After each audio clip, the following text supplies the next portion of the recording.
on this day of change and transformation for many people who will now be able to find a home in one of our formerly vacant hotels. So it's a good day. Good day. Thank you for coming. Any questions?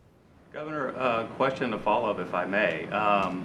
What would you say to critics who look at this $10 billion incentive package that sort of for chip makers that passed on the final day of the session, and then the Buffalo Bills Stadium, which was included in the budget, and they say that doesn't look like the new era of transparency that you promised? What would you say to them?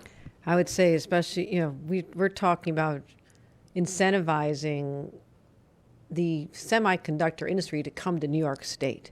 We needed to have a package on the table to work in conjunction with what Senator Schumer is trying to achieve in Washington to allow them to say, you know what, New York does have the incentives in place. So that was an important part of our ability to attract companies that are going to transform our economy and create thousands of jobs upstate. So both projects you reference are about creating jobs. And I will continue to focus on any way I can to lift New Yorkers up, make sure people have good paying jobs with dignity, and that's what both those initiatives are all about.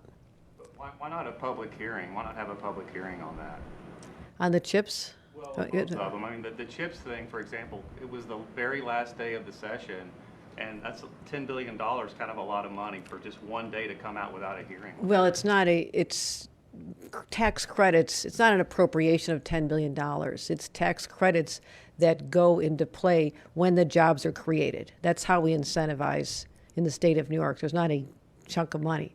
It's you create the jobs, you start the jobs, and then there's tax rebate or tax credits later on. So, and that is a multi-year process. That is not $10 billion all in one shot.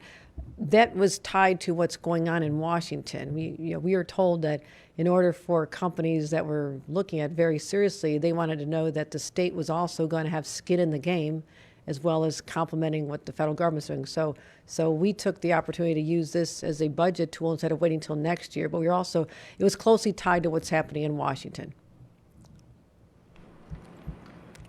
Yes, Governor, two questions about the new Siena poll, if I may. The first one is that 3 out of 4 New Yorkers fear they could be the victim of a violent crime, yet only around a third think that their governor is doing an excellent or good job. What do you say to that?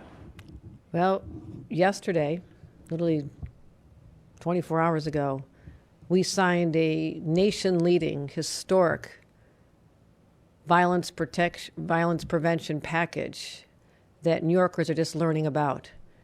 No governor has done as much as we have and as fast a time to address the specter of crime and gun violence in our streets. And we're not just talking about the mass shootings that occur in places like Buffalo. We're talking about the everyday street crime. So we're saying we understand people's anxieties. There is a lot of fear all across this nation. Crime has been going up since the pandemic, and people are anxious. I understand that. There's more to do. We're not finished, and I'll be able to continue to show New Yorkers my depth of my commitment to my number one job, which is protecting their safety. Thank you. And if I may follow up, 2/3 of New Yorkers say that they would support metal detectors at subway platforms, or subway entrances, I should say. What do you think of that, given you control of the subways? Are you in support of metal detectors at subways? We are looking at all ways we can to make people feel and actually be safer than they are right now, that they feel right now. So we are looking at all options. I have these conversations with the leadership at the MTA to talk about, are we doing everything we humanly can in a smart way, a way that will actually work to protect New Yorkers on the subways. So these are part of our ongoing conversations. And are metal detectors part of those options that you're considering? We're considering all options, but I'm not saying we are leaning toward one or another, because I want to make sure we're responsible, that this is actually something that's going to genuinely work, but at the same time allow the subway system to do its job, which is to transport millions of New York commuters to their jobs every year. Governor, are you going to sign the crypto moratorium bill? All the bills that have come out, nearly 1,000 historic, we'll be looking at all the bills very, very closely. So we have a lot of work to do over the next, actually 6 months. All right, thank you. Thank you.